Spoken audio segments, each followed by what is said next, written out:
Good evening.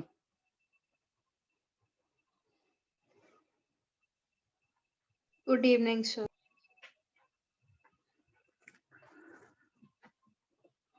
तो कल हम लोग पढ़े थे कोवेलेंट बॉन्ड के बारे में, ठीक है ना।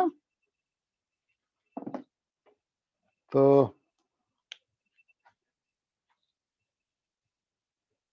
इसे मान लीजिए एक हम लोग बनाते हैं आज। सपोज CH3OH,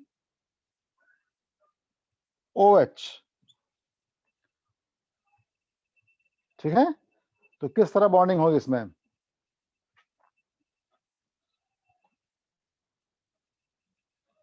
इलेक्ट्रॉन C में 4 आउटर मोस्ट शेल में, H में 1, O में 6।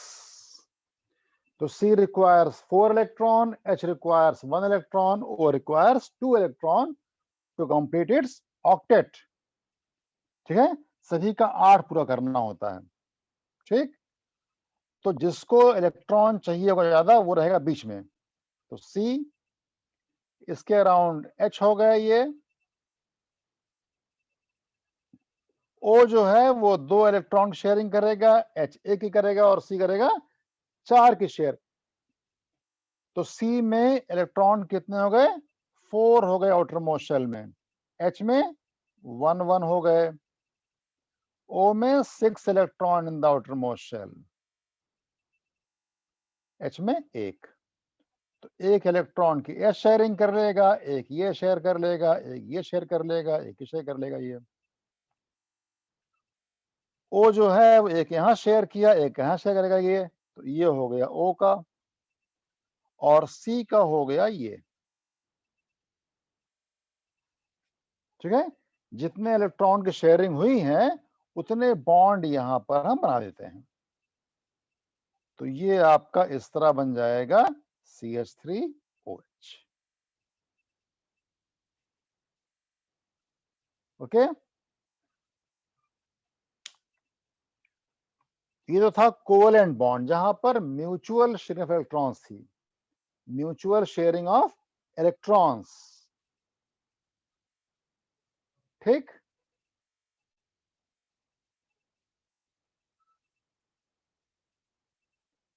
जिसको ज्यादा इलेक्ट्रॉन चाहिए वो होगा सेंटर में,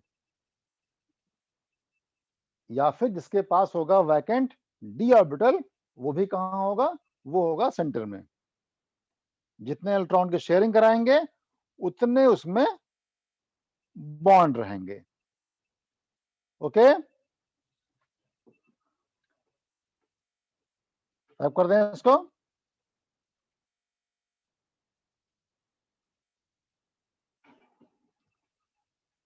Yes, sir. ओके।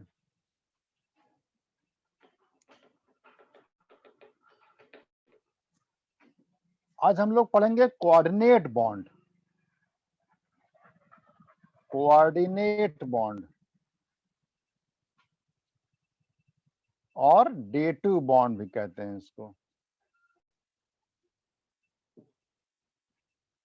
और डेटिव बॉन्ड।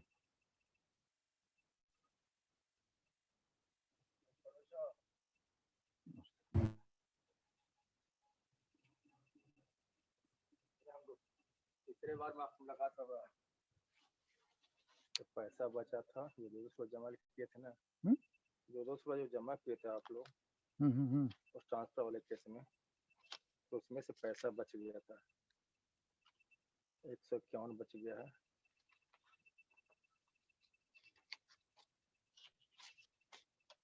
सबका वापस हो गया, बस 2-3 लोग बचे थे। हम आए थे तो आप लखनऊ निकल गए थे। ठीक है साहब। डेटिव बॉन्ड और कोऑर्डिनेट बॉन्ड। देखिए कोवेलेंट बॉन्ड में क्या था? कोवेलेंट बॉन्ड में म्यूचुअल शेयरिंग, यहां पे था म्यूचुअल शेयरिंग ऑफ इलेक्ट्रॉन्स।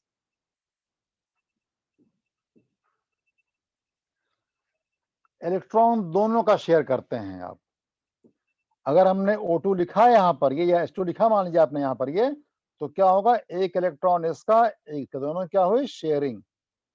तो ये हो गया नॉर्मल कोवेलेंट बॉन्ड। ये एक बॉन्ड में होते हैं 2 इलेक्ट्रॉन, ठीक है, एक इसका एक इसका, तब ये बन गया H सिंगल बॉन्ड H। ये कोऑर्डिनेट बॉन्ड में क्या होता है, ये यहां पर शेयरिंग तो होती है, लेकिन यहां पर जो शेयर्ड इलेक्ट्रॉन है इज ऑफ 1 एटम ओनली।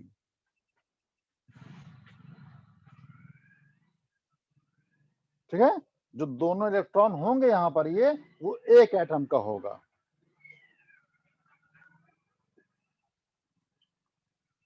और जो एटम इलेक्ट्रॉन देगा अपना ये, वो हो जाएगा डोनर एटम, और जो इलेक्ट्रॉन लेगा उस इलेक्ट्रॉन को to form the covalent bond, उसको हम बोलेंगे एक्सेप्टर एटम। डोनर और एक्सेप्टर। देखिए ऐसे ही है, NH3 में N के पास एक क्या बचेगा, लोन पेयर। इलेक्ट्रॉन N में कितने होते हैं असल में, 5। 3 बना लिया बॉन्ड, यहां पर बच गया एक लोन पेयर। बोरॉन ट्राइफ्लोराइड, यहां पर क्या हुआ, ऑक्टेट बी का नहीं पूरा हो पाया। क्यों नहीं पूरा हो पाया, इलेक्ट्रॉन बी में कितने होते हैं, 3 ऑर्डर मोशल में, और वो 3 इलेक्ट्रॉन की शेयरिंग कर लेगा वो 3 F के साथ में, तो इसका कितने इलेक्ट्रॉन इसमें हो गए, 6 हो गए। इसका अभी नहीं पूरा हो पाया ऑक्टेट। इलेक्ट्रॉन 3 थे बी में, 3 इलेक्ट्रॉन की शेयरिंग हो गई, तो इलेक्ट्रॉन बी में हो गए 6। तो क्या होगा, जो लोन पेयर है जिसका ऑक्टेट पूरा हो गया रहेगा, उसके पास जो लोन पेयर बचेगा उसी से वो डेटिव बॉन्ड फॉर्म कर सकता है। तो यहां पर क्या हो जाएगा, ये NH3 जो होगा ये ऐसे डेटिव बॉन्ड, इसको हम दिखा देते हैं एरो से भी, या फिर नहीं भी दिखाएं एरो से, नॉर्मल सिंगल बॉन्ड भी यहां पर लिख सकते हैं आप, ये बाय एरो और नॉर्मल सिंगल बॉन्ड। तो ये हो गया डेटिव एटम, ये हुआ कोऑर्डिनेट बॉन्ड। N यहां पे क्या हो गया, डोनर, और B क्या हो गया, B is the acceptor. B is the acceptor, ये है डेटिव बॉन्ड। तो जो बॉन्ड फॉर्म हुआ यहां पर ये, वो इलेक्ट्रॉन दोनों किसका है, N का है। ठीक है, बाकी जो यहां बॉन्ड फॉर्म हुआ है और N में, यहां पे क्या है, एक N का है एक H का है। ठीक है, तो ये हो गया कोऑर्डिनेट बॉन्ड और डेटिव बॉन्ड। और देखिए ऐसे ये, अगर हम बनाए ओजोन बनाते हैं, सपोज O3 इलेक्ट्रॉन O में कितने होते हैं, 6। ठीक है, आउटर मोस्ट शेल में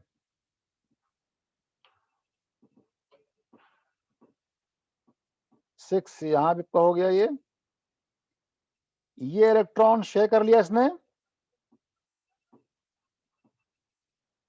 इस O का 8 पूरा हो गया। O के पास वैकेंट डी ऑर्बिटल नहीं है, O के पास there is no vacant D orbital. तो क्या होगा, ये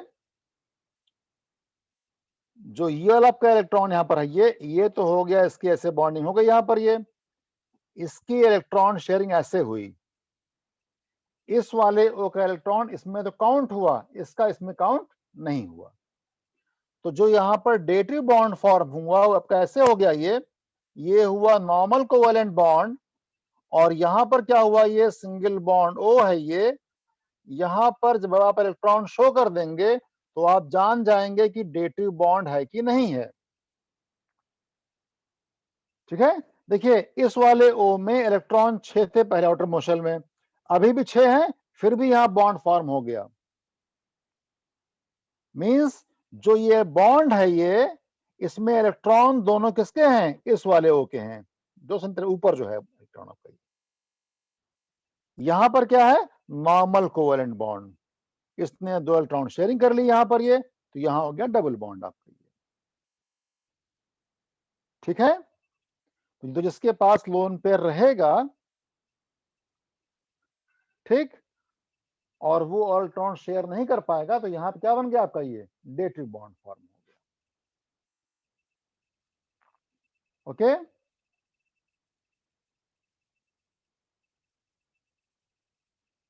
ठीक है ये।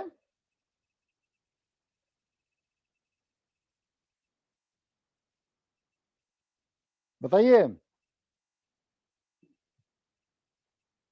हाँ जी सर। हो गया ना ये?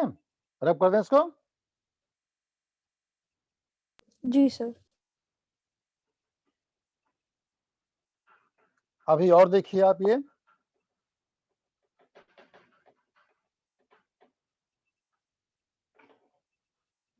सपोज अगर हम ये लिखते हैं HNO3, तो यहां पे क्या हो गया, H हो गया, O हो गया, N, और ये हो गए 2 O। H में 1 इलेक्ट्रॉन, O में इलेक्ट्रॉन कितने हो गए, 6, N में 5 इलेक्ट्रॉन, O में 6। H ने 1 शेयर कर लिया यहां पर, ये O ने 1 यहां शेयर किया, 1 इन शेयर कर लिया, इस O ने यहां 2 शेयर कर लिया, N का 8 पूरा हो गया। N के पास वैकेंट डी ऑर्बिटल नहीं है, तो N का 8 पूरा हो गया। देखिए 2, 2 4, 2 6 और 2 8। अब N जो है और इलेक्ट्रॉन शेयर नहीं कर पाएगा ये, तो यहां जो बॉन्ड बनेगा, इन दोनों में जो बॉन्ड बना पाए ये, इसका इलेक्ट्रॉन N का O में काउंट हुआ, O वाला N में काउंट नहीं होगा ये। तो यहां पर ये ऐसे बन गया, ये डबल बॉन्ड O और ये हुआ सिंगल बॉन्ड O। इस वाले O में जो आपके लोन पेयर दिखाएंगे हम लोग यहां पर, ये उससे जान जाएंगे आप कि ये डेटिव बॉन्ड है। ये इलेक्ट्रॉन O में होते हैं 6, सभी इलेक्ट्रॉन यहां पर क्या है, ये बचे हुए हैं, ये तब भी बॉन्ड फॉर्म हुआ है, मींस क्या है, ये डेटिव बॉन्ड है। और जो इलेक्ट्रॉन पेयर है वो किसका है, N का है। आप देखिए यहां पर N जो है वो मैक्सिमम कोवैलेंसी क्या उसकी हुई, 4। N की मैक्सिमम क्या हो गई कोवैलेंसी, 4। तो मैक्सिमम कोवैलेंसी ऑफ N जो है इज 4। ठीक है, क्यों 4 है, because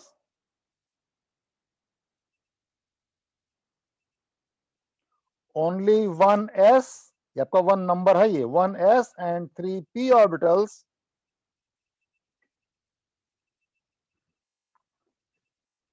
participate in bond formation, in bond formation। तो 4 क्या इसकी हुई, मैक्सिमम कोवैलेंसी। तो जो भी एलिमेंट सेकेंड पीरियड में है, B C N O F, इन सभी की मैक्सिमम क्या होगी, 4 कोवैलेंसी। ठीक है, ऐसे देखिए बहुत सारे कंपाउंड्स में कैसे हैं ये, N2O5, N2O5 इस तरह आपका बन जाएगा ये। ठीक है, तो N के अराउंड 3 नॉर्मल बॉन्ड रहेंगे, वो आप यहां वैसे कर सकते हैं, ये एक एक डेटिव बॉन्ड रहेगा, वो आप जान जाएंगे जब इलेक्ट्रॉन पेयर जो यहां पर हैं वो बच गए। तो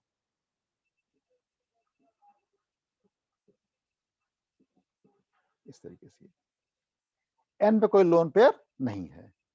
तो ये आपका हो गया N2O5। यहां पर भी N की जो कितनी यहां पर कोवैलेंसी N की है, 4। 4 is the maximum covalency of N। उससे कम हो सकता है, उससे कम भी हो सकता है, 3 हो सकता है इनकी कोवैलेंसी, लेकिन मैक्सिमम कितनी होगी, 4। ओके,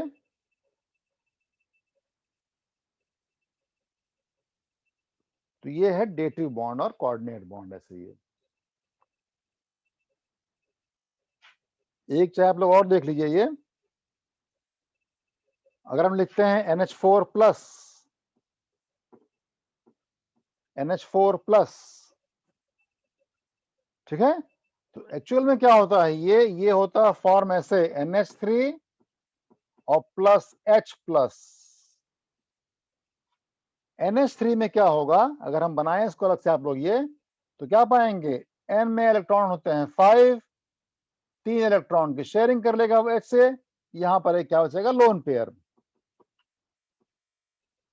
तो यहां पर क्या होगा, ये जो ये NH4 बनेगा, ये 3 इसके, तो H ये नॉर्मल हो गए कोवेलेंट बॉन्ड, ये एक डेटिव बॉन्ड बनाएगा इस H के साथ में, इलेक्ट्रॉन H के पास नहीं है, जो N के पास लोन पेयर है ये इसको देगा ये टू फॉर्म डेटिव बॉन्ड, ये इस तरह बनेगा आपका NH4 प्लस। यहां पर ये वाला कोडेटिव बॉन्ड है, ये 3 क्या है, नॉर्मल। N के पास कोई लोन पेयर यहां पर अब नहीं बचेगा, N के पास कोई लोन पेयर अब नहीं बचेगा।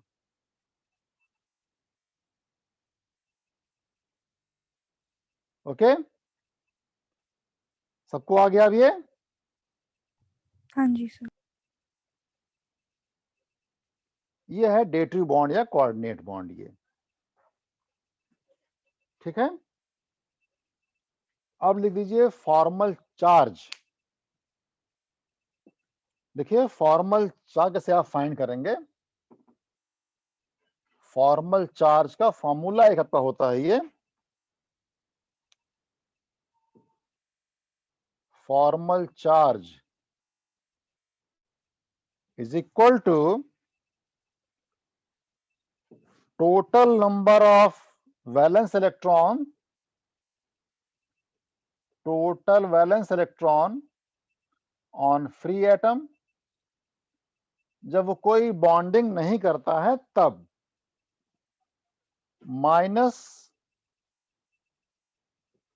Total electrons of non bonding electrons, again total कह दीजिए non bonding electrons, non bonding electrons, minus half of bonding electrons, minus half of bonding electrons. तो total valence electron on free atom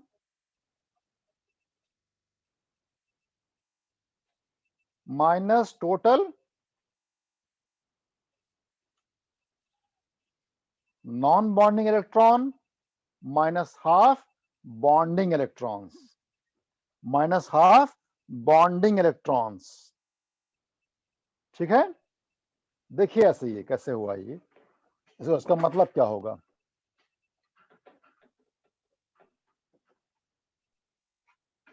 देखिए ऐसे मान लीजिए आपने ये O3 बनाया ना, ये तो यहां पर ऐसे बना आपका ये, इस O में इलेक्ट्रॉन 6 हुए, ठीक है ना, ये बना हमारा ओजोन। ये अगर हमको फॉर्मल चार्ज फाइंड करना है हर एक एटम पर कितना कितना होगा, तो कैसे जान पाएंगे हम, देखिए यहां पर इसके पास इलेक्ट्रॉन 6 बचे हुए हैं तब भी ये बॉन्ड बना हुआ है, मींस ये वाला O क्या हुआ, डोनर, मींस क्या हुआ, इस वाले O के अलोंग बढ़ गई इलेक्ट्रॉन डेंसिटी, जो इलेक्ट्रॉन शेयर्ड हैं वो भी यहीं पर हैं ये, और इसके पास इलेक्ट्रॉन 6 बचे भी हुए हैं, तो इस O पर माइनस चार्ज आएगा, इसका फॉर्मल चार्ज क्या होगा, -1। इसका इलेक्ट्रॉन इधर आ गया बॉन्डिंग के लिए, तो यहां पर कम क्या इलेक्ट्रॉन डेंसिटी, तो यहां पर O पर क्या आएगा, प्लस चार्ज। इस O पर क्या होगा, यहां पर म्यूचुअल शेयरिंग है, यहां पर म्यूचुअल शेयरिंग ऑफ इलेक्ट्रॉन्स यहां पर है ये, तो यहां पर इस वाले O पे कोई चार्ज नहीं आएगा। देखिए हम लोग चेक करते हैं, हम लोग यहां पर ये, अगर हम ये निकालें कि फॉर्मल चार्ज ऑन O1, तो क्या आपका आएगा,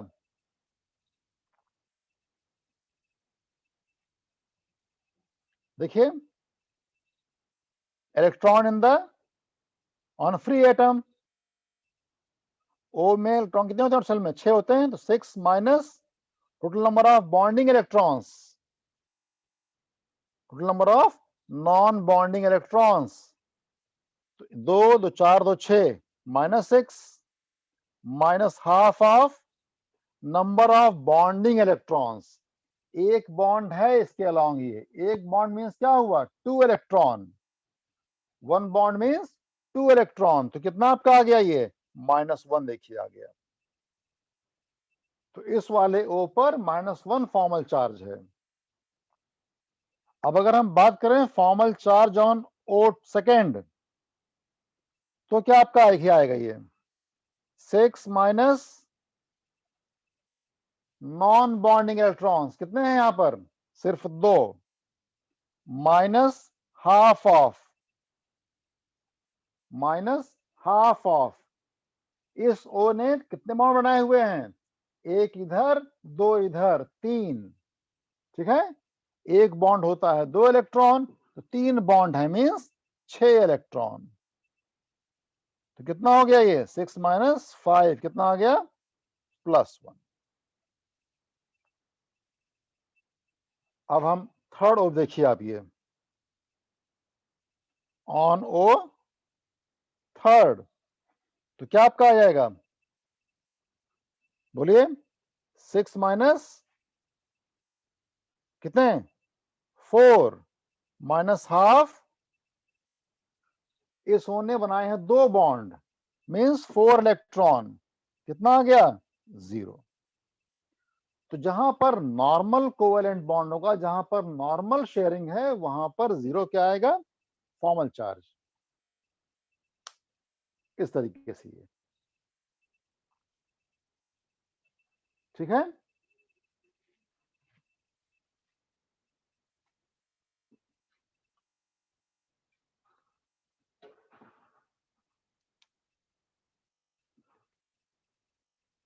चलिए आप लोग फाइंड कर दीजिए,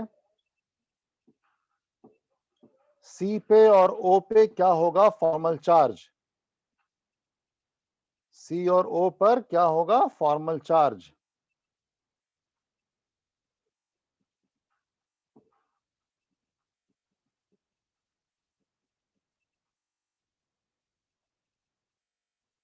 फाइंड कीजिए, C पे चार्ज क्या होगा, और तीनों ये, चलिए एक ये वाला O कर दीजिए, फर्स्ट O और सेकेंड O, जो ऊपर O है, और C में फर्स्ट O में और सेकेंड O पे क्या होगा फॉर्मल चार्ज।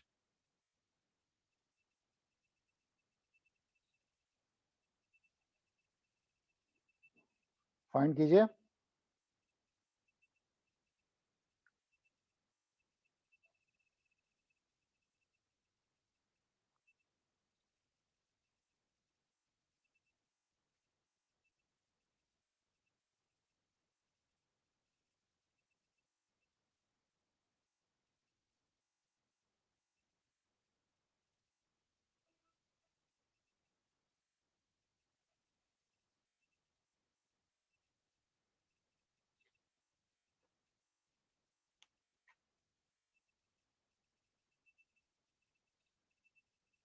हो गया।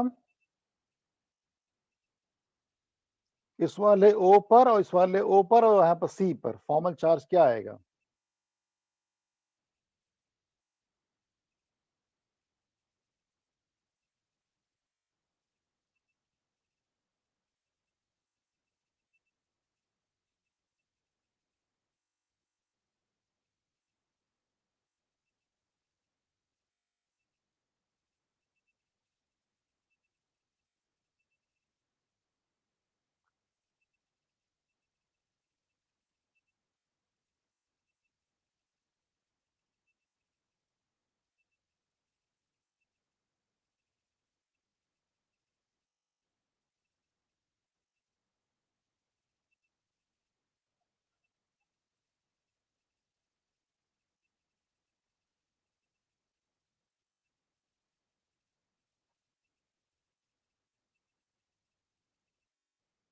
बताइए आप लोग,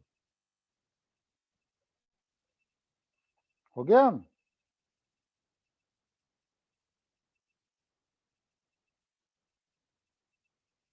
सर पहले वाले का -1 और दूसरे वाले का 0।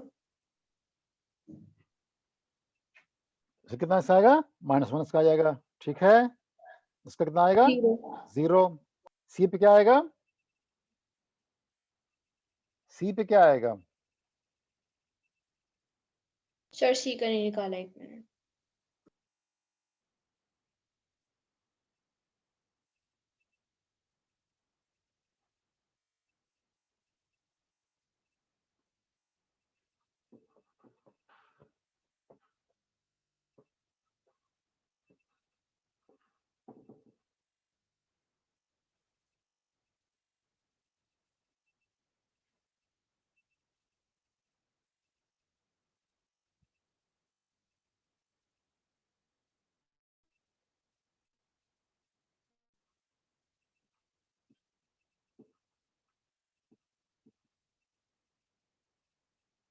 जीरो। 0। तो 4 minus total number of non bonding electron 0 है, जीरो माइनस हाफ ऑफ 8। 8, तो कहा गया ये 0। क्यों 0 आया, क्योंकि सी ने सर्विस क्या फॉर्म किया है, नॉर्मल कोवेलेंट बॉन्ड फॉर्म किया है। इन दोनों ओ पर क्या है, इसी दोनों ओ पर जो दो माइनस देखना है यहाँ पर, ये जो दो माइनस चार्ज हैं, ये एक ओ पर एक माइनस चार्ज था, एक ओ पर एक माइनस चार्ज। मींस क्या हुआ, इस वाले ओ में इलेक्ट्रॉन थे 7 ऑटोमो शेल में, और 7 यहां पर भी थे, तो एक की शेयरिंग कर लिया, 6 बच गए। तो आपका इस वाले ओ पे क्या आया था -1, इस पे कितना आया 0, क्योंकि यहाँ पर नॉर्मल कोवेलेंट बॉन्ड है। यहाँ पर क्या है, एक्स्ट्रा इलेक्ट्रॉन इस वाले ओ पर है एक, और एक इस वाले पर है, तो इन दोनों ओ का -1 आएगा फॉर्मल चार्ज, इसका आएगा 0, सी का भी कितना आया 0 आया, ठीक है। अब लिख दीजिए significance of formal charge, significance of formal charge.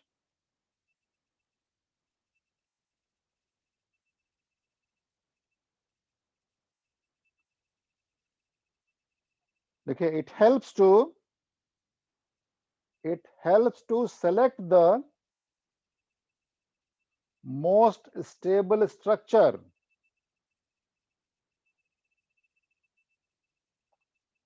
that is the one with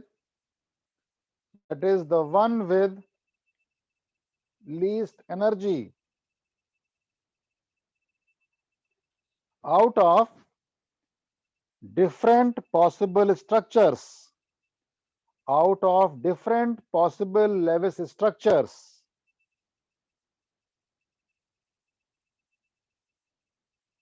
The most stable is the one, the most stable is the one which has the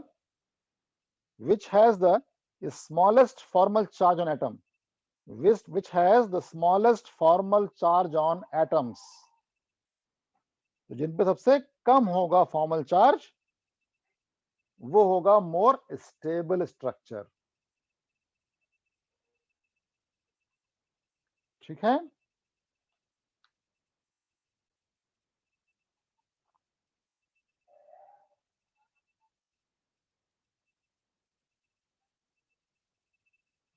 okay,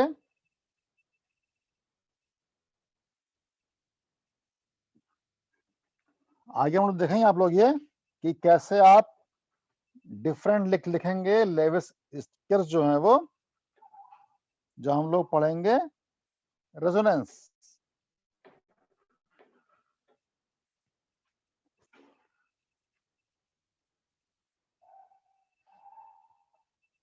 अब आपका अगला है ये valence shell electron pair repulsion theory, valence shell electron pair repulsion theory, VSEPR theory, VSEPR theory, ठीक है। तो ये theory ये कहती है ये कि जो भी हम मॉलिक्यूल लिखेंगे, तो जो लोन पेयर होंगे, जिसको हम बोलते हैं नॉन बॉन्डिंग इलेक्ट्रॉन्स, जो बॉन्ड पेयर होंगे, जो लोन पेयर होंगे, they are at maximum distance so as to have minimum repulsion and more stability. एक VSEPR थ्योरी है ये। तो जो स्ट्रक्चर होगा मॉलिक्यूल का, वो अगर हम लिखते हैं CO2 को, तो जो आपका ये बॉन्ड पेयर और लोन पेयर हैं, ये they are at maximum distance so as to have minimum repulsion।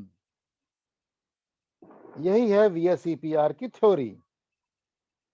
और जब एनर्जी मिनिमम होगी तो उसकी स्टेबिलिटी क्या होगी? मैक्सिमम। यही है VSEPR थ्योरी। और यहां पर क्या होता है, ये लोन पेयर के बीच में सबसे ज्यादा क्या होगा? रिपल्शन। उसके बाद फिर लोन पेयर बॉन्ड पेयर में होगा, और सबसे कम होता है बॉन्ड पेयर में रिपल्शन। ठीक है। इसी के अकॉर्डिंग क्या होगा कि जो भी बॉन्ड पेयर हैं और लोन पेयर हैं, they are at maximum distance so as to have minimum repulsion and higher stability, minimum energy। ठीक है। इससे हम लोग शेप जो है वो मॉलिक्यूल्स का डिसाइड करेंगे। ठीक है।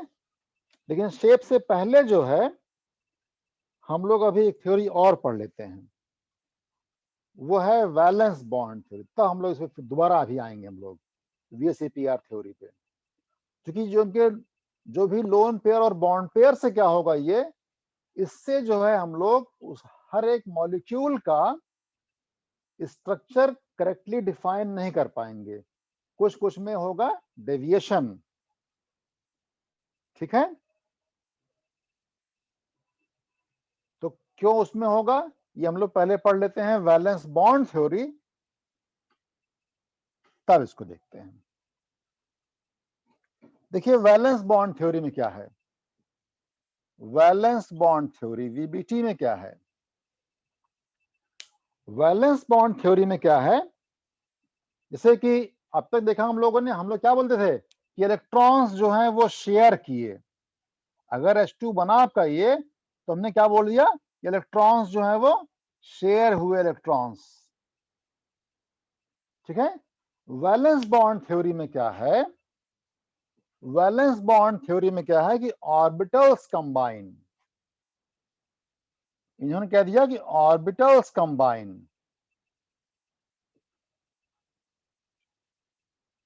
ये orbitals overlap, orbitals overlap to form bonds. और कौन से ऑर्बिटल्स कौन ओवरलैप कर पाएंगे?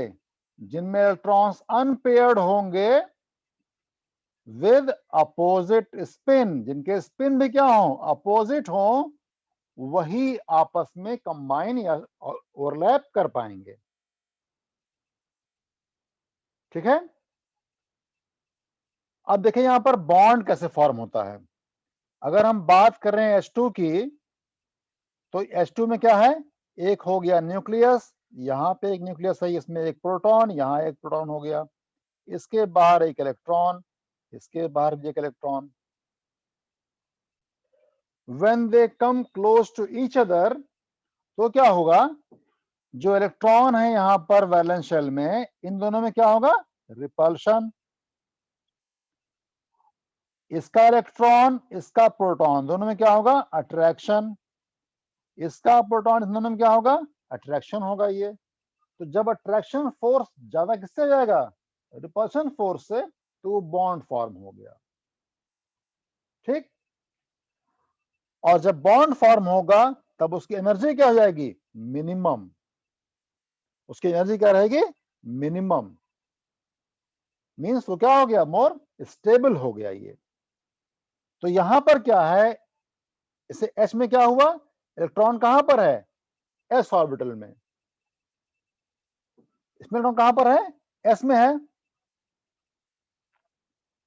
तो इनकी ओवरलैपिंग होगी ऐसे ही है, और ये हो गया यहां पर, ये बॉन्ड फॉर्म हो गया,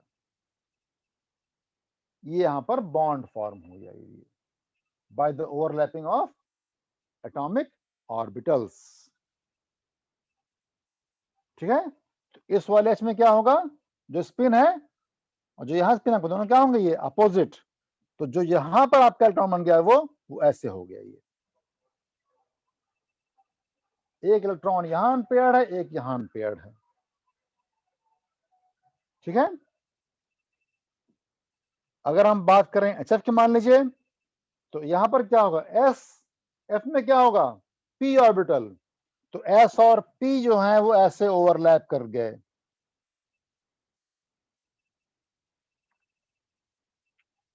ठीक है, अब देखिए हम लोग जाने पहले कि ऑर्बिटल्स में इलेक्ट्रॉन कैसे कैसे रहेंगे। ऑर्बिटल्स में इलेक्ट्रॉन कैसे कैसे हैं ये जानना जरूरी है। ये देखिए एस ऑर्बिटल, इसका शेप क्या हुआ, स्फेरिकल। ठीक है, स्फीयर में क्या होगा, तीनों एक्सिस यहां पर हैं। ये स्फीयर में तीनों एक्सिस हैं, तो इलेक्ट्रॉन्स के मिलने की प्रोबेबिलिटी कहां पर है, ये इलेक्ट्रॉन्स के मिलने की प्रोबेबिलिटी कहां पर है, ऑन ऑल द एक्सिस। यहां पर हो सकता है इलेक्ट्रॉन, यहां हो सकता है, यहां हो सकता है इलेक्ट्रॉन। तो जो एस ऑर्बिटल होता है ये होता है नॉन डायरेक्शनल। कैसा है ये, नॉन डायरेक्शनल, क्योंकि इलेक्ट्रॉन्स के मिलने की प्रोबेबिलिटी कहीं हो सकती है, ये on x y and z axis. ठीक है, मतलब इलेक्ट्रॉन की मिलने की प्रोबेबिलिटी कितनी यहां पर होगी, 1/3, यहां 1/3, यहां 1/3 along the x y and z axis. उसको हम बोलते हैं नॉन डायरेक्शनल। अब देखिए ये, अगर हम पी देखें, पी ऑर्बिटल, तो पी में क्या है, अगर हम इसको मान लें, ये है आपका हो गया P Z, suppose P Z, ये हो गया जेड एक्सिस। तो इलेक्ट्रॉन्स के मिलने की प्रोबेबिलिटी कहां पर है इसमें, only along the Z axis, only along the Z axis. तो क्या हुआ आपका इलेक्ट्रॉन यहां पर, ये पी वाला क्या हुआ, ये हो गया डायरेक्शनल। हमको मालूम है यहां पर कि इलेक्ट्रॉन की मिलने की प्रोबेबिलिटी कहां पर है, अलोंग द जेड एक्सिस। इसी तरह ये आपका हो गया, मान लीजिए सपोज मान लीजिए पी एक्स है ये, तो ये आपका हो गया पी एक्स। इसमें इलेक्ट्रॉन की मिलने की प्रोबेबिलिटी कहां है, only along the x axis. और ये आपका हो गया पी वाई, यहां पर इलेक्ट्रॉन की मिलने की प्रोबेबिलिटी कहां है, only along the y axis, only along the y axis. ठीक है, ऐसे ही जो डी ऑर्बिटल्स हैं, ये जो डी ऑर्बिटल्स हैं, ठीक है, कौन कौन से हैं वो, एक है डी जेड स्क्वायर। यहां पर इलेक्ट्रॉन की मिलने की प्रोबेबिलिटी कहां है, अलोंग द जेड एक्सिस। ठीक है, फिर एक कौन सा आपका है, x square minus y square, x square minus y square. तो यहां में इलेक्ट्रॉन की मिलने की प्रोबेबिलिटी कहां पर है, on x and along the y axis. ठीक है, इसी तरह आपका ये डी एक्स वाई, यहां पर क्या है, जो लोब्स हैं यहां पर, डबल डंबल यहां पर है ये, इसके लोब्स कहां होंगे, in between x and y axis. तो ये आपका हो गया डी एक्स वाई। इसी तरह आपको हो जाएगा डी वाई जेड, और इसी तरह आपको आ जाएगा डी जेड एक्स।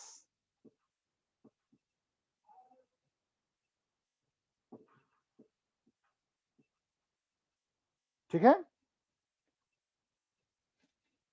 तो जो एस वाला है ये है नॉन डायरेक्शनल, बाकी सब कैसे हैं, डायरेक्शनल है, जहां हमको मालूम है कि इलेक्ट्रॉन से मिलने की प्रोबेबिलिटी ज्यादा कहां पर होगी। ठीक है, तो यहां पर जो इस थ्योरी से क्या है, जो कोवेलेंट बॉन्ड फॉर्म होगा, it is formed by overlap of the two half-filled atomic orbitals containing electrons with opposite spins. ठीक है, containing electrons with opposite spins. इनको बना लीजिए, ध्यान रहे आपको ये कि pz, px, py ये सब जो d ऑर्बिटल्स हैं यहाँ पर हैं ये। तो s वाले में क्या होगा, इलेक्ट्रॉन के मिलने की प्रोबेबिलिटी कहां होगी, 1/3 होगी ऑन ईच एक्सिस।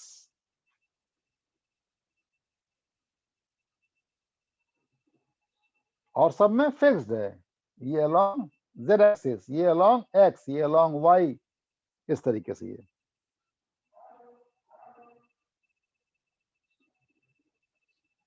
हो गया, Yes, sir.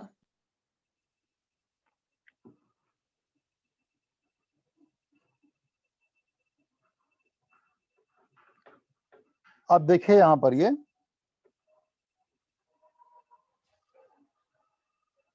जब ये ओवरलैप करेंगे ऑर्बिटल्स ये, तो दो तरह के बॉन्ड फॉर्म होते हैं, दो तरह से ओवरलैपिंग होती है इनकी। तो एक बॉन्ड फॉर्म होता है सिग्मा बॉन्ड, सिग्मा बॉन्ड, ठीक है, इसको लिखिए पहले आप लोग, ये सिग्मा बॉन्ड इज फॉर्म्ड, इसको बोलते हैं सिग्मा बॉन्ड। ये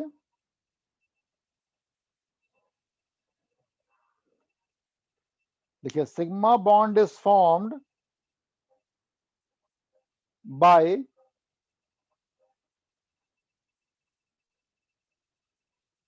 end to end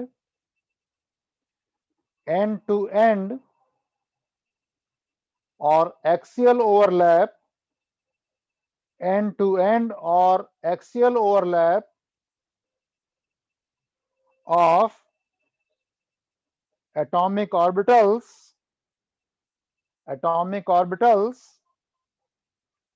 along the internuclear axis, along the internuclear axis। ठीक है, तो z एक्सिस जो होता है ये, यही है is the internuclear axis by convention. इसको माना गया है कि z जो है वो that is the internuclear axis. End to end overlap, अगर हम बात करें s की, तो यहां पर कोई एंड यहां पर नहीं है ये, तो s और s ऐसे करेंगे ओवरलैप ये, तो यहां पर क्या बन जाएगा, ये सिग्मा बॉन्ड। और ये आपका हो गया एक्सिस z ये। तो जो इलेक्ट्रॉन डेंसिटी है वो कहां पर है, along द इंटरन्यूक्लियर एक्सिस। इसको बोलते हैं एंड टू एंड ओवरलैप। या फिर s और ये इसका ये pz ओवरलैप करे ऐसे, s और ये कौन सा है, ये pz, तो भी यहां क्या बन गया, ये सिग्मा बॉन्ड। ऐसे ही अगर ये p और p करे ओवरलैप, p और p करे ओवरलैप, ठीक है, तो क्या हो गया आपका, ये फॉर्म हो गया सिग्मा बॉन्ड। क्या बन गया, ये सिग्मा बॉन्ड। ठीक,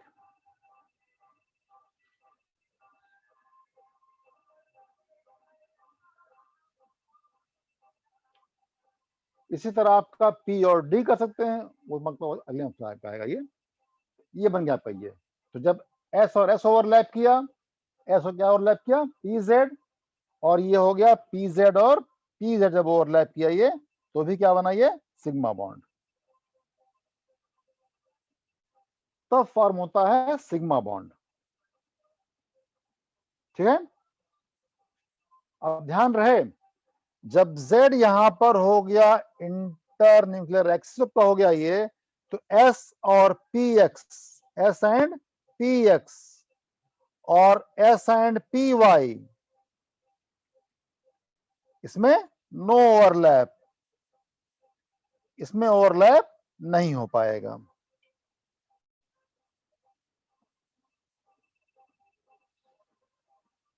ठीक है, तो उसको हम बोलेंगे जीरो ओवरलैप या नो ओवरलैप। अगर हम इसको मान लें आपकी सपोज ये PY है ये, तो ये ऐसे आपका हो गया ये S वाला ये, तो ओवरलैप नहीं हो पाया। ठीक है, तो S और PX या PY में ओवरलैपिंग नहीं हो पाएगी, वहां उसको बोलेंगे नो ओवरलैप। ठीक है, अब देखिए ये आपका हो गया सिग्मा बॉन्ड। तो सिग्मा बॉन्ड कैसे फॉर्म हुआ ये? Sigma bond is formed by end to end overlap of atomic orbitals along the internuclear axis, where Z is taken as the internuclear axis.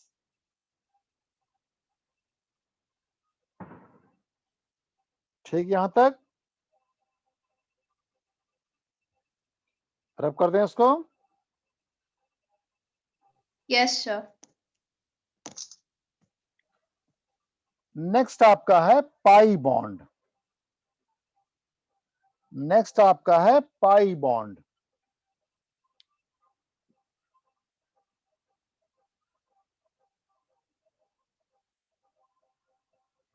Pi bond, ठीक है, लिख दीजिए pi bond is formed, pi bond is formed by, pi bond is formed by lateral or sideways overlap of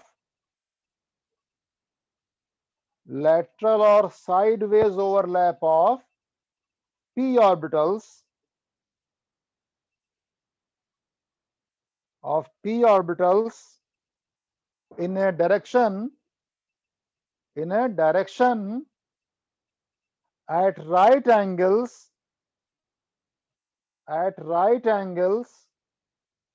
to the internuclear axis, तब form होगा pi bond. तो देखिए ऐसे आपका ये मान लीजिए सपोज PX है ये दूसरा PX, ऐसे ओवरलैप करना है, और ये आपका है Z एक्सिस। तो PX का ओवरलैप यहां हो गया ओवरलैप ये, या फिर PY और PY का ओवरलैप हो जाए, PY और PY ओवरलैप करें।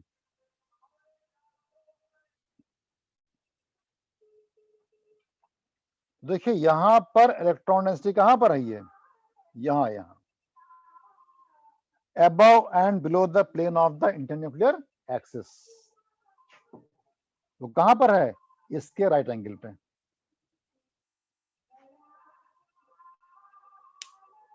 ठीक है, तो ये बना आपका ये पाई बॉन्ड। ठीक है, जब ये P और P करेंगे ओवरलैप उसको हम बोलते हैं पाई बॉन्ड। तो ध्यान रहे यहां पर ये जो बनेंगे, यहां पर ये जो ओवरलैपिंग होती है यहां पर ये, जब एटम छोटा होगा तो ऑर्बिटल्स छोटे होंगे, तभी वो P पाई बॉन्ड फॉर्म करते हैं, तभी P ऑर्बिटल्स क्या होंगे, ओवरलैप कर पाएंगे साइडवेज। जैसे जैसे एटम का साइज बढ़ता जाएगा, they can not overlap like this, उनकी लैटरल ओवरलैपिंग नहीं हो पाएगी। तो जो एटम साइज में लार्ज होंगे, they can not form multiple P pi bond, they cannot form multiple P pi p pi bond. ठीक है, तो जो भी सिग्मा बॉन्ड होंगे ये जनरली सभी क्या होंगे, ये सिंगल बॉन्ड जहां पर है जनरली सभी क्या है, मतलब वहां पर सभी क्या है, सिग्मा बॉन्ड है। जहां पर डबल बॉन्ड है वहां पर जनरली क्या है, एक सिग्मा और एक पाई बॉन्ड है। जहां पर ट्रिपल बॉन्ड है वहां एक सिग्मा है और दो पाई बॉन्ड है। जहां सिंगल बॉन्ड वहां पर सिग्मा बॉन्ड। कुछ मॉलिक्यूल में जहां पर डबल बॉन्ड है, आगे हम लोग पढ़ेंगे, वहां दोनों पाई हो जाता है ये। लेकिन नॉर्मली क्या होगा, डबल बॉन्ड है तो एक सिग्मा एक पाई, ट्रिपल बॉन्ड है तो एक सिग्मा और दो पाई, सिंगल बॉन्ड है तो एक सिग्मा। ठीक है, तो जैसे ये पी और पी ओवरलैप किए ये, ऐसे पी पाई डी पाई भी फॉर्म कर लेता है। पी पाई और डी पाई, मान लीजिए सपोज ये आपका हो गया ये, और ऐसे ये ओवरलैप कर रही है पी ऑर्बिटल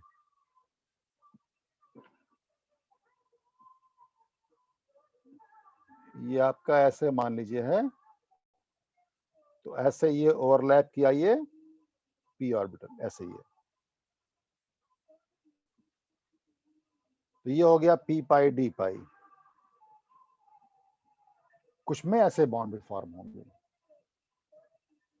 पी पाई डी पाई ओवरलैप।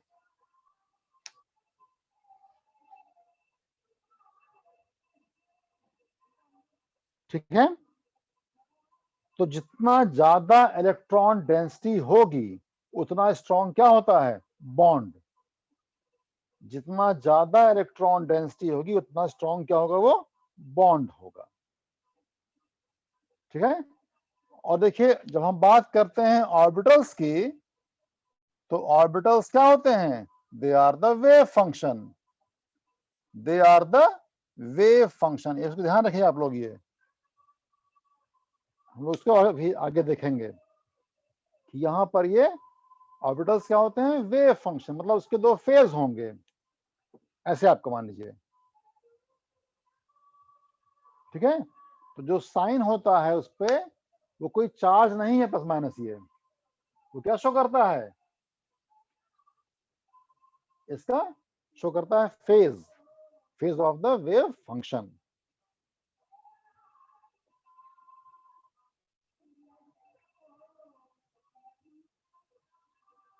ठीक है, तो सिग्मा बॉन्ड में क्या होता है, सिग्मा बॉन्ड जब फॉर्म होता है तो सिग्मा बॉन्ड में extent of overlap is large, extent of overlap is large.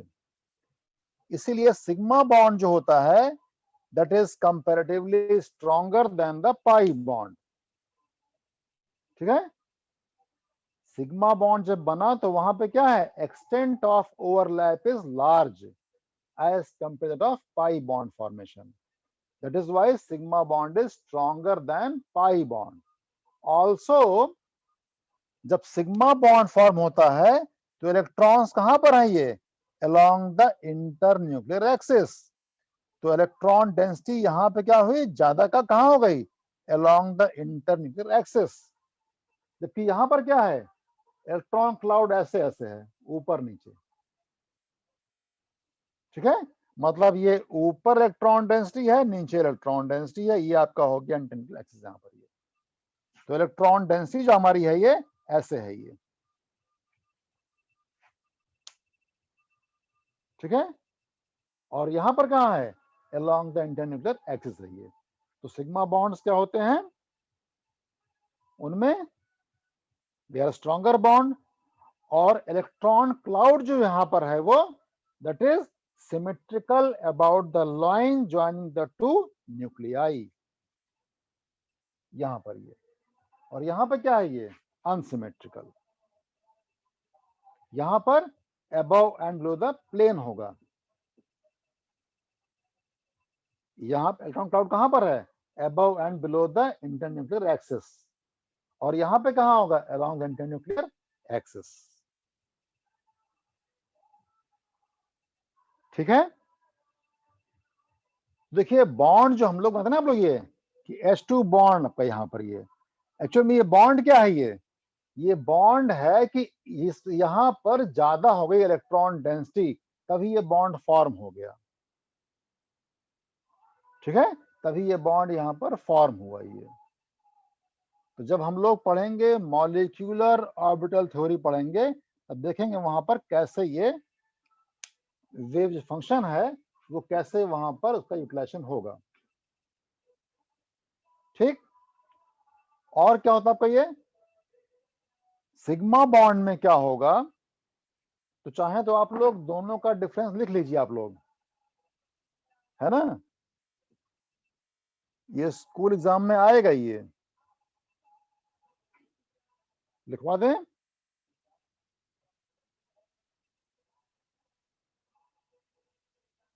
Yes, sir. तो लिख दीजिए, एक तरफ लिखिए सिग्मा बॉन्ड, तरफ लिखिए pi bond.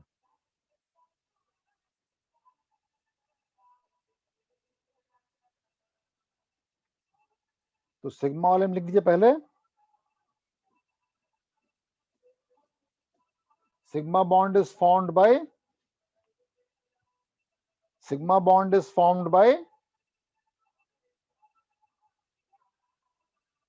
overlap of sigma bond is formed by लिख दीजिएगा end to end overlap, sigma bond is formed by end to end overlap of atomic orbitals along the internuclear axis,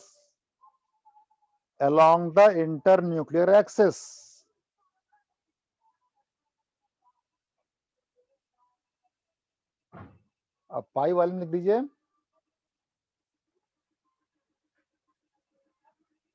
कि pi bond is formed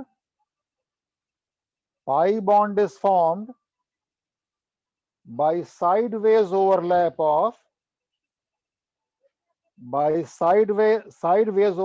of or lateral overlap of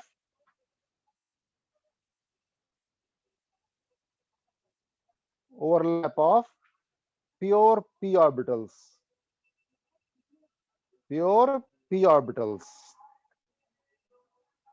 इसलिए बोल रहे हैं pure कि आगे हम लोग पढ़ेंगे हाइब्रिडाइजेशन, तो जो ऑर्बिटल्स हाइब्रिड हो जाएंगे they will not form pi bond, जब प्योर पी करेंगे ओवरलैप तभी बनेगा pi bond.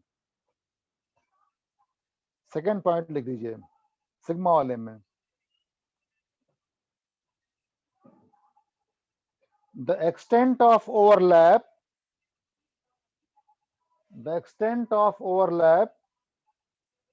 in sigma bond formation is large, the extent of overlap in sigma bond formation is quite large, so it is a strong bond,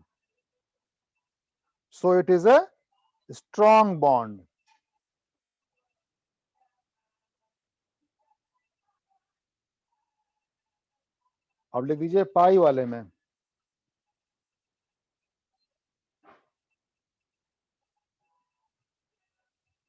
overlapping of the extent of overlap of orbitals in pi bond formation is small, the extent of overlap of atomic orbitals in pi bond formation is small, hence pi bond is a weak bond,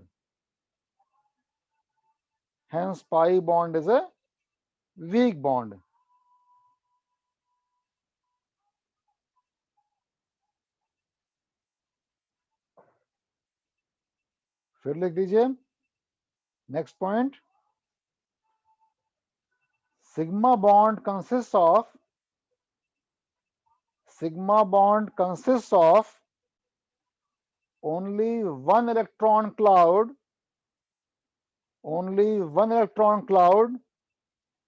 symmetrical about the internuclear axis,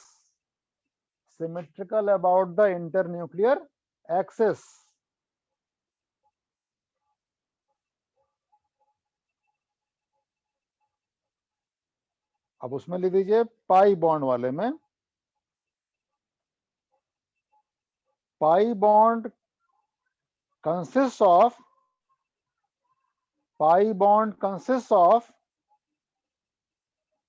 two electron clouds,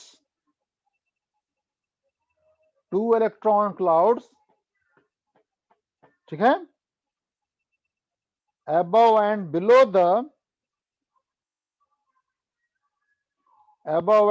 the plane of the atomic nuclei.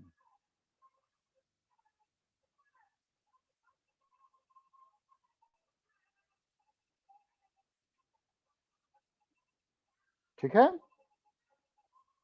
एक और लिख दीजिए, देखिए free rotation about a sigma bond is possible.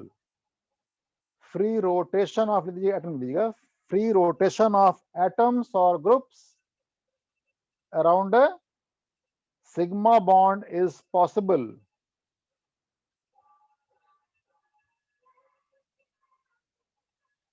और उसमें लिख दीजिए कि free rotation about a pi bond is not possible. Free rotation about a pi bond is not possible. ठीक है, देखिए क्या होता है आपका ये फ्री रोटेशन, ये तो ये दोनों में डिफरेंस हो गया सिग्मा और पाई बॉन्ड में, ठीक है।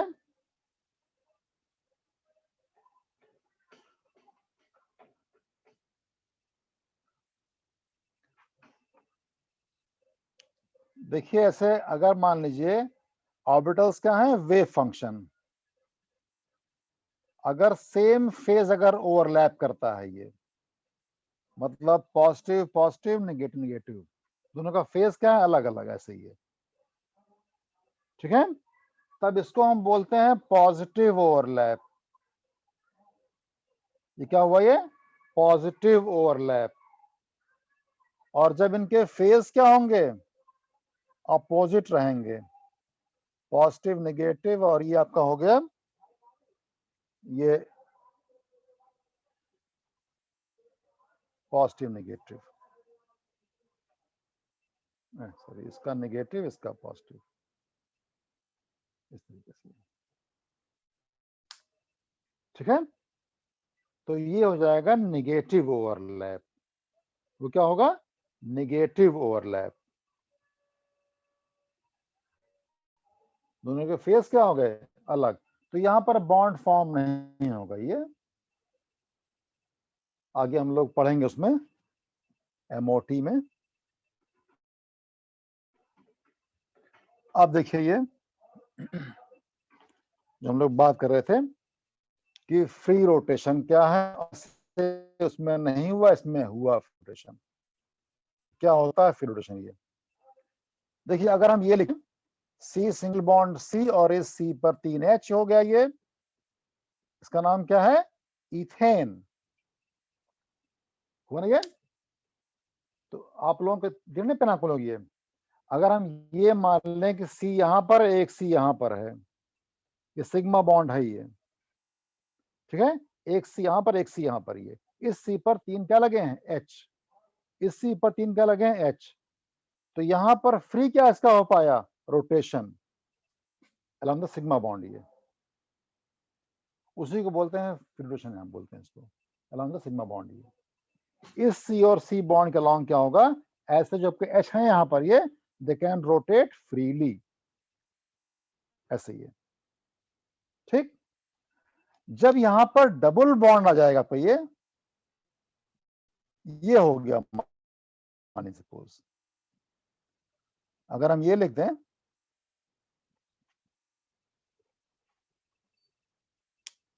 तब यहां पर क्या होगा, अब यहां पर नहीं हो पाएगा free rotation.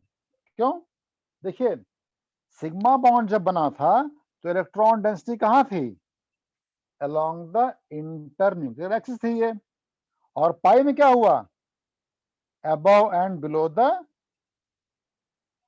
Plane of the atomic nuclei. हाँ जी सर। तो हम कह सकते हैं कि अगर आपका सिग्मा बॉन्ड ऐसे अगर है तो पाई बॉन्ड कैसे है, ऐसे है, ठीक है। सिग्मा बॉन्ड में अगर आपका ऐसे है तो पाई कैसा है, ऐसे है। इसके प्लेन के कहां पर है, इसके है ये, इसके प्लेन के परपेंडिकुलर प्लेन पे इलेक्ट्रॉन डेंसिटी है यहां पर, और यहां पर क्या है, उसी प्लेन में है। तो हम कह सकते हैं कि अगर ये सिग्मा आपका है तो क्या आपका हो गया वाला, ये हो गया पाई बॉन्ड, क्या हो गया, ये पाई बॉन्ड हो गया ये। तो जो H है यहाँ पर क्या होगा, वो सिर्फ यहां से यहां तक केवल रोटेट कर पाएंगे, इतना ही, केवल हाफ, ठीक है, सिर्फ इतना ही कर पाएंगे रोटेट यहाँ पर ये। तो जब डबल बॉन्ड है तो इतना घूम भी पाए वो यहां से यहां तक। अगर सपोज यहां पर होता ट्रिपल बॉन्ड, ये हो गया मान लीजिए इथाइन में, अब क्या हो गया, ये सिग्मा है, ये पाई हो गया, एक और पाई हो गया आपका ऐसे ये। अब क्या होगा, यहीं पर एटम कहीं पर घूम नहीं पाएगा। अब क्या हुआ, नो रोटेशन, अब क्या हुआ, बिल्कुल नहीं मूव कर पाएगा, ठीक है। तो जब पाई बॉन्ड फॉर्म होता है तो there is no free rotation of atoms और groups along the pi bond.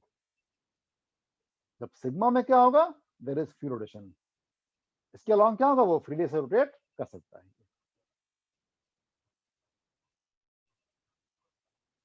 Okay, clear. जी सर।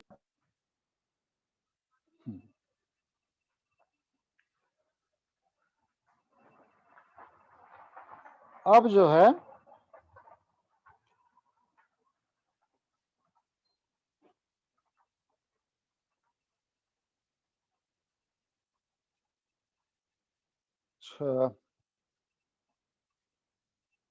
कहोगे ना, ये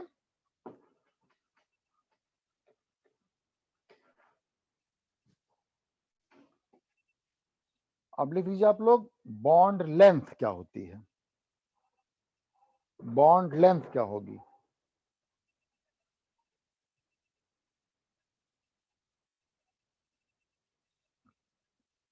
लिखिए, तो जो बॉन्ड फॉर्म होगा, तो जो बॉन्ड बनेगा उसकी बॉन्ड लेंथ क्या होगी। तो लिखिए, the equilibrium distance between the centers of the nuclei of two bonded atoms is called its bond length, is called its bond length.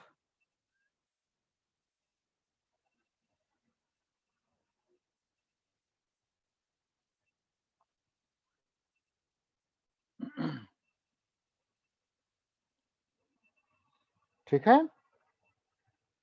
इसे मान लीजिए अगर हम HCl में बॉन्ड फॉर्म करें ये, ठीक है, तो जो ये बॉन्ड फॉर्म हुआ आपका ये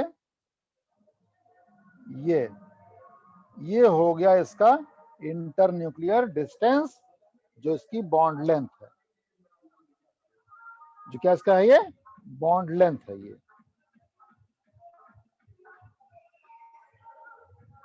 ठीक है।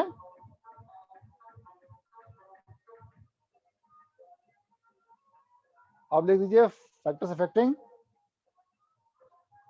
अगला लिख दीजिए factors affecting the bond length. किस पे बॉन्ड लेंथ डिपेंड करेगा, अफेक्टिंग बॉन्ड लेंथ।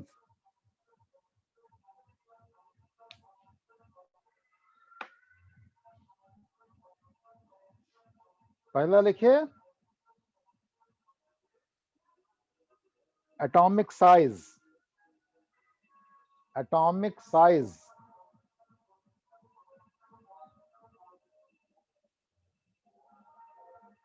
लिख दीजिए bond length increases with, bond length increases with increase in the size of atoms,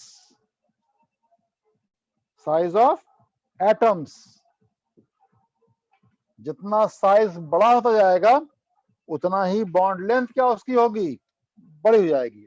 suppose अगर हम ये बात करें कि HF, HCl, HBr, HI, तो सबसे बड़ा बॉन्ड कौन सा इसमें हो जाएगा? इन चारों में सबसे बड़ा बॉन्ड कौन सा इसमें हो जाएगा?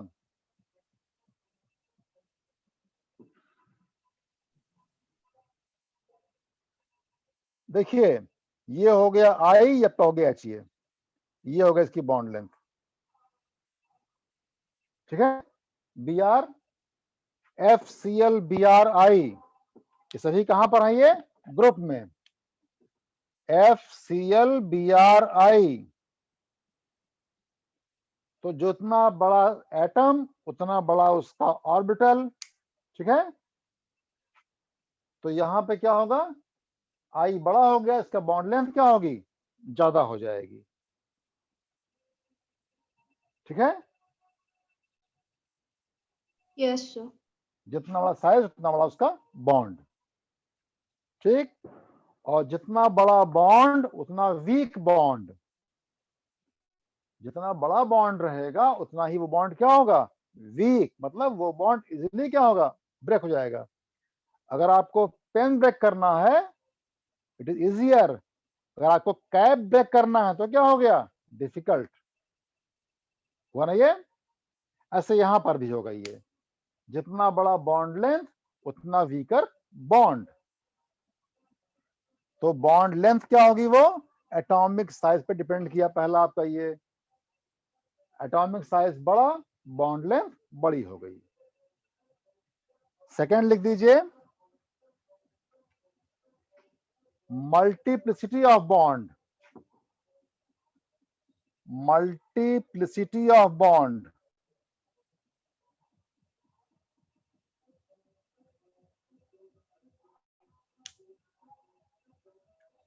इसमें लिख दीजिए bond length decreases with, bond length decreases with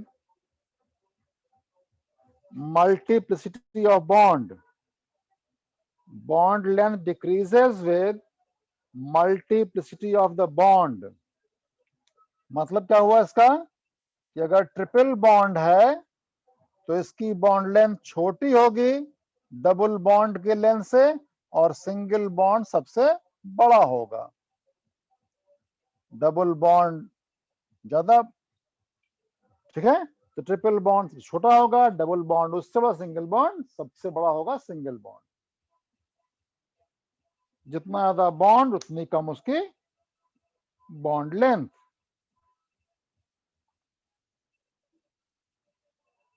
ठीक है। और थर्ड आपका है टाइप ऑफ हाइब्रिडाइजेशन। आगे हम लोग पढ़ेंगे ये इसको, हाइब्रिडाइजेशन को, टाइप ऑफ हाइब्रिडाइजेशन, ठीक है। इसमें लिखे कि more the S character, more the S character, shorter is the hybrid orbital, shorter is the hybrid orbital, and hence shorter is the bond length, and hence shorter is the bond length, ठीक है। देखिए ऐसे ये अगर हम ये देखें यहां पर, ये आगे हम लोग पढ़ेंगे कि ये sp होगा हाइब्रिडाइजेशन, sp2 होगा हाइब्रिडाइजेशन, sp3 होगा हाइब्रिडाइजेशन। तो यहां पर ऑर्बिटल्स दो कंबाइन किए, उनमें से एक s है ये, तो हम यहां हम कह सकते हैं कि परसेंटेज ऑफ s कितना आपका हो गया, ये 50% हुआ। यहां पर कितना हो जाएगा? 3 में से एक एस है, कितना हुआ? 33.3% मान लेते हैं, ठीक है। और जब sp3 पे हो गया ये, तो सब मिला के कितने ऑर्बिटल हो गए? 4 ऑर्बिटल्स हैं यहाँ पर, एक s का है और 3 p का, उनमें से एक क्या s, तो यहाँ कितना हो गया? 25% हो गया s कैरेक्टर, ठीक है। तो s जो होता है वो साइज में स्मॉल, ठीक है। तो इस वाले की बॉन्ड लेंथ क्या होगी? छोटी। अगर हम ये बात करें यहाँ पर CH बॉन्ड की, और अगर ये कार्बन आपका sp हाइब्रिडाइज्ड है, तो इस CH बॉन्ड की बॉन्ड लेंथ क्या होगी? सबसे छोटी हो जाएगी। उसके बाद अगर मान लीजिए CH बॉन्ड यहां पर भी है, लेकिन जो कार्बन है वो sp2 हाइब्रिडाइज्ड है, इसकी और बड़ी होगी। और अगर ये CH बॉन्ड है और कार्बन यहाँ पर sp3 हाइब्रिडाइज्ड अगर है ये, तो इसके से बड़ी लेंथ। ये सब ध्यान रखिएगा आप लोग, ये इन सब पे सवाल आते हैं एग्जाम में, बाहर एग्जाम में, ठीक है। किसकी बॉन्ड लेंथ ज्यादा होगी, क्या है, ऐसे करके। तो मोर द एस कैरेक्टर, वहां पर क्या होगा? Shorter is the bond length. यहां पर 50% है सेक्टर, यहां पर ये, उसकी बॉन्ड लेंथ क्या होगी? छोटी हो जाएगी, ठीक है। हो गया?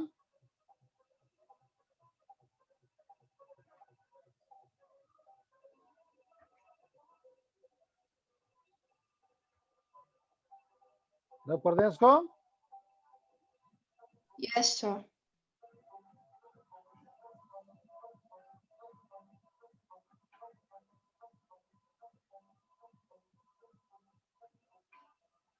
अगला लिख लीजिए बॉन्ड एनर्जी और बॉन्ड एंथैल्पी। बॉन्ड एनर्जी और बॉन्ड एंथैल्पी लिख दीजिए।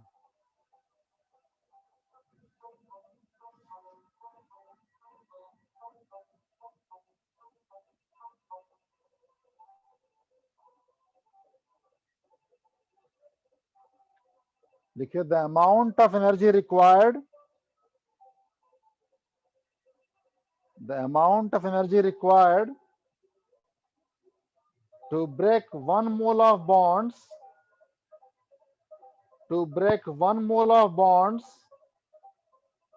of a particular type, so as to separate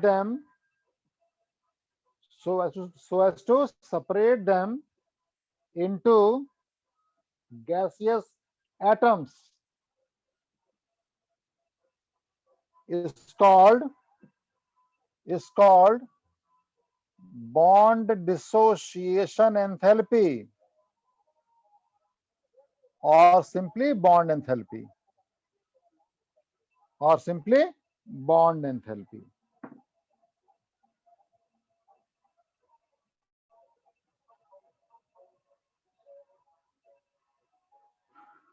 ठीक है। तो जो इनके फैक्टर्स होंगे वो हम लोग कल करेंगे डिस्कस को, और कल हम लोग उसको भी पढ़ेंगे कि कैसे फाइंड करते हैं हाइब्रिडेशन वगैरह भी। Okay, Okay, sure. Thank you. Thank you, sir. Bye, sir.